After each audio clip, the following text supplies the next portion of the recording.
Bonjour. Sous la direction de Son Excellence M. Andry Rajoelina, président de la République de Madagascar, la politique générale actuelle de l'État repose sur 3 piliers.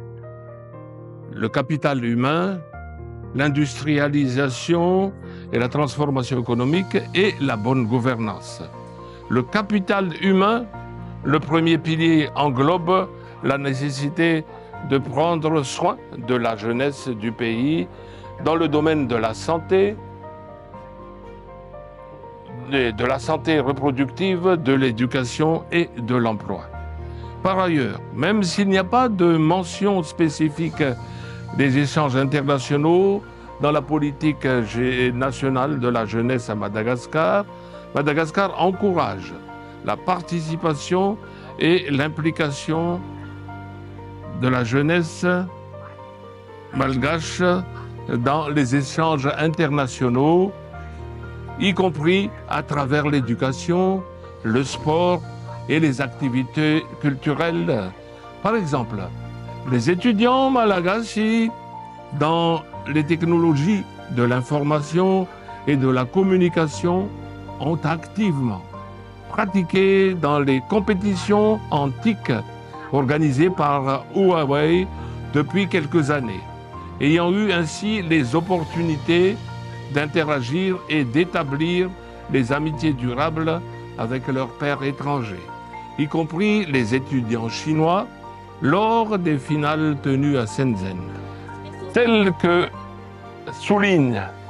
souligné par le président Xi Jinping dans son initiative pour la civilisation globale, les échanges et les apprentissages mutuels entre les civilisations sont des moteurs importants du progrès humain, de la paix mondiale et du développement.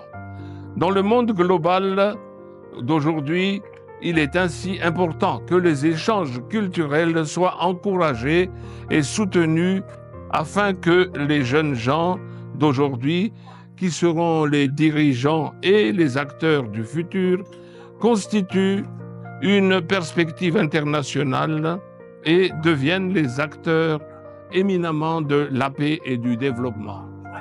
Vu l'histoire géologique de Madagascar, avec le Gondwana, Madagascar s'est séparé de l'Afrique il y a 500 millions d'années.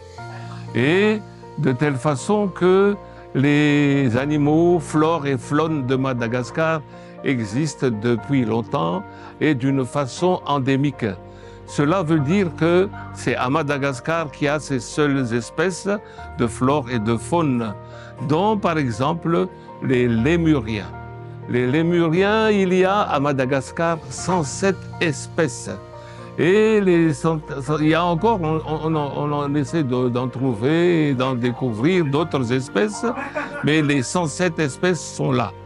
Et le plus emblématique des lémuriens à Madagascar est le lémur kata, qu'on appelle maki. Et le maki est donc à Madagascar endémique, mais actuellement quelques zoos dans le monde en possèdent quelques espèces de lémuriens appelés makis.